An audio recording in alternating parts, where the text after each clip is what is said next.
Okay.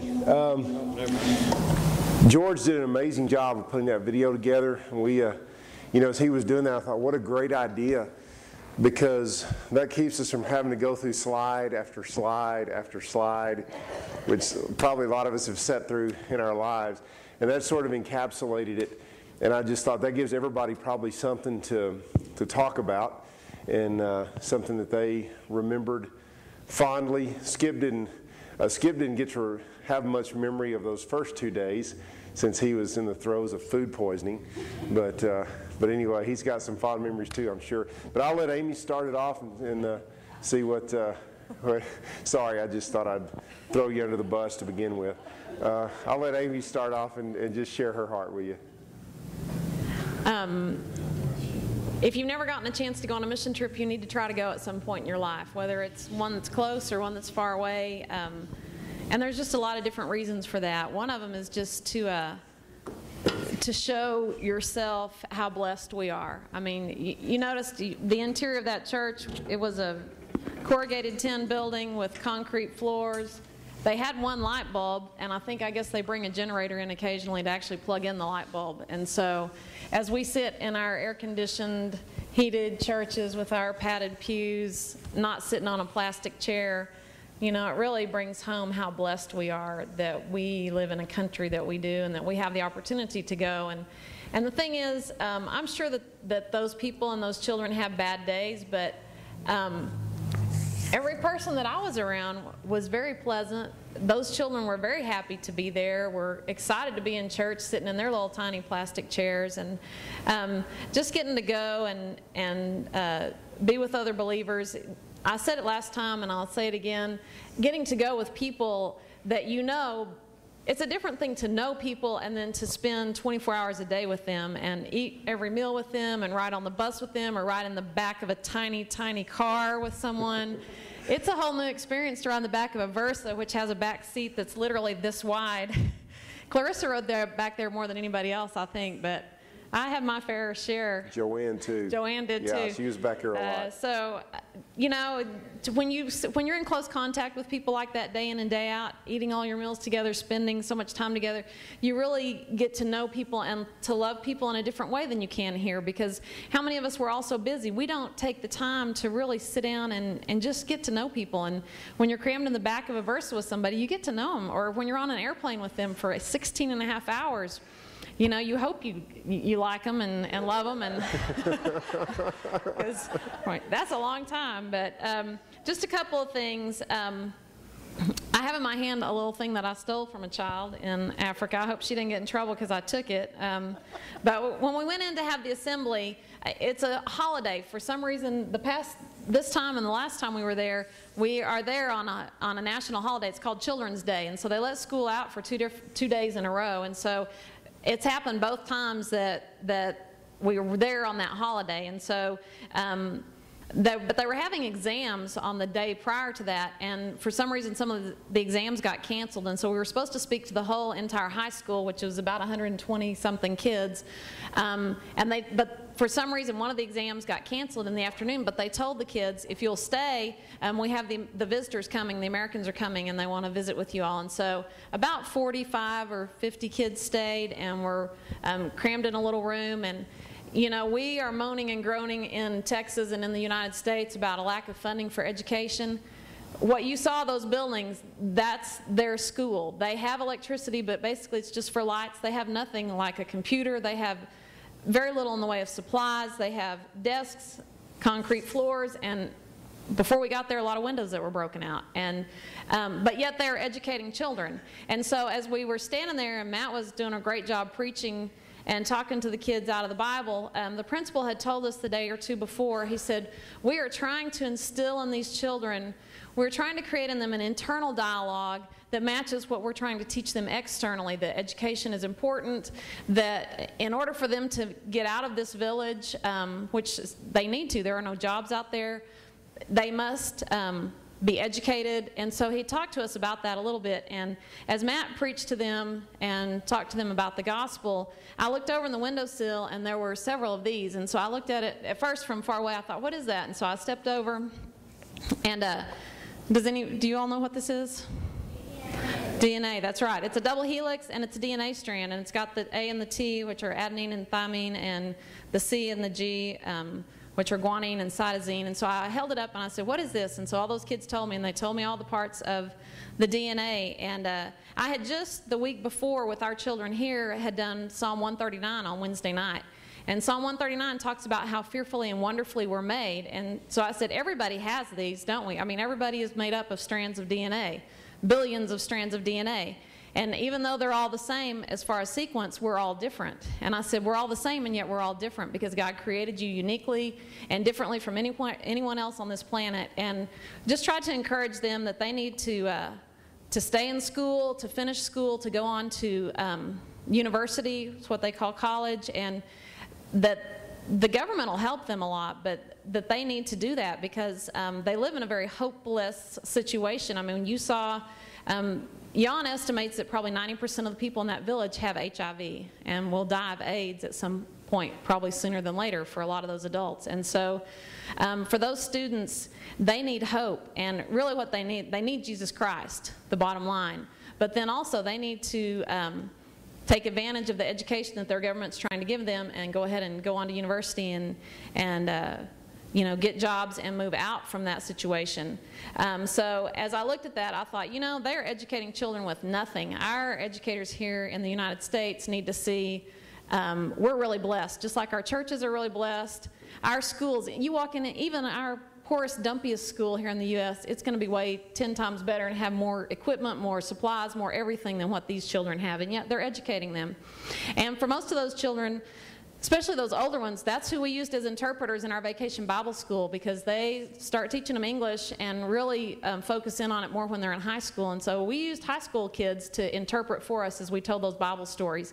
And those, I mean, those kids, there's like a hierarchy. The older kids will tell those littler kids what to do. The littler kids will tell the little bitty kids, and they may even have a little bitty kid strapped on their back. And so there's a whole hierarchy in that village. And once you get the older ones going, they'll get everybody else in line. But it was a wonderful experience and a great trip. And one last memory, there weren't any pictures of it, but as we were walking down the road heading down to Vacation Bible School, probably the second day, all the kids were out and I was kind of lagging behind. And so the village is kind of built up on a hill, and the school's kind of in the middle of the hill. And as we were walking down towards the church, I looked down in front of me, and all of our sweet ladies, all the guys were up working at the church, and all of our ladies that were with us were walking, and they had kids on every hand and hanging on them, and everybody was just heading down there in this whole little mass of people. And before we had gone, months and months ago, the Lord had just shown me, Clarissa, that I said, I think it's your year to go, because like I can see you in my mind's eye. I don't remember if it was a dream or just really the Lord just put it in my heart. I said, I can see you in Africa with those kids. And as I was watching and walking behind all those ladies, and every one of them had kids hanging all over them, and they were loving on them, and those kids were loving them, the Lord just put it in my heart. See, this is the culmination of that vision. And all these ladies just loved on those kids and just enjoyed being with them. And man, Miss Sherry played Red Rover and went running across over there. And but to see them loving on those kids, Lord, my heart was filled with such joy to know that God had put all this together and brought us to that place in that time for that purpose. And you think it was 4 days of playing with kids and loving on kids and being in people's homes and telling them about Jesus. And we don't know what the outcomes of all that will be, but it was a privilege to be there with these people, and for you as a sending church to send us, because so many of you help people go. And just know that it's a wonderful thing to get to go on a mission trip. And if you get an opportunity in the future, pray about it. And if it's your year, I know the Lord provides the way. And that's what I told Clarissa. That's what I always tell people. If it's your year, you know it, because the Lord will just open the doors and you just get to go. And so you be praying about the next time we go somewhere, because it's an experience. Well, I'll have to second with Amy that it is quite the experience, and you do come to love the folks that you travel with in an all-new way. It's a great time going with these guys. It's my third time to get to go with, and the second time to get to go with Butch and Sherry and Joanne and Pat and Ivy and some of the others up here. It's just a great experience to be able to do that. And God blesses us so much here in the United States. I also got to confess, I helped Amy steal her little double helix thing here out of the window one day while we were working. But you know, education is so important, and we take it so for granted here. I mean, everywhere we look and we see talking about budget cuts and talking about worrying about how they're going to pay for stuff. These folks over here don't have a budget, y'all. I mean, several years ago, the government pulled what little bit of funding they had out of that village, out of that school out there, because they didn't have any kids that had been past grade 12. They didn't have any kids that were passing their tests and stuff. And the morale was real low in the village. And so the government withheld some of that funding from them. So you saw you saw in some of the pictures, a lot of the windows and stuff that were broken out. As a result of that, some of the parents and the kids, I guess, or whatever out there in the village, were trying to get the government's attention as to how, hey, this school is important to us. It does matter to us, you know. Well, they went about it the wrong way, and they busted out a bunch of the windows and stuff. So then the government pulled the funding back in, you know, gave them their textbooks and stuff back and whatnot. And the kids have really made an advancement out there. I think he said, a few months after they had done all that, they had a teacher strike, a nationwide teacher strike. And I think there was about 60 or 70 kids, I think, that came to school regularly, just like a regular schedule, even though the teachers weren't there. Those kids came to that school, and they went ahead and studied, and they went ahead and prepared for their tests. They did their lessons. They did their work. They prepared their own meals and stuff. They didn't have anybody out there to help them with anything, but they went ahead and came because it mattered to them. So a small way that we were, yeah, for like 2 weeks this happened, you know, and the principal was telling us that some of the kids were even coming in like 5:30 in the morning, 6 o'clock in the morning, you know, and opening the classrooms, and they'd sit in there and they'd hold their lessons and stuff, just like a regular school, you know. If something like that happened in the United States, you would be hard-pressed to find a kid anywhere near a campus, you know. I mean, let's be honest, you know. So it matters to these kids that they have a place to get an education. So one way that we saw that we could help them further their education and stuff and show them that, yes, they matter to us, is we went in and replaced a bunch of the windows. I mean, we didn't replace, maybe a third of them, Butch? If even that, you know. We replaced about 20 windows, and that wasn't even probably a third of what we did. But the principal now has windows in his office. You know, he had 3 or 4 windows broken out. The main classrooms for the 12th graders had windows broken out. There's some small rooms at the end of one of the buildings where some of the kids stay that don't have homes, you know, that had windows broken out. We were able to go in there and do that, you know. Minimal cost to us, but it made a vast difference to those folks out there, you know, and it showed them what they can do, you know. People ask us, you know, said, well, what if they go out and bust out the windows again, you know? The people have pride in that school now. Since then, they've had like 3 kids, I think, that have gone on to the university. Numerous kids are passing their tests now. The community as a whole has pride in the school now. The community as a whole has started picking up and taking care of the school again, you know. The government has brought in those portable buildings that you saw there in the classrooms and stuff so that they'll have a place to use. So, you know, that's how we spent part of our time, was, you know, trying to show them that they matter to us, and their education matters to us as well.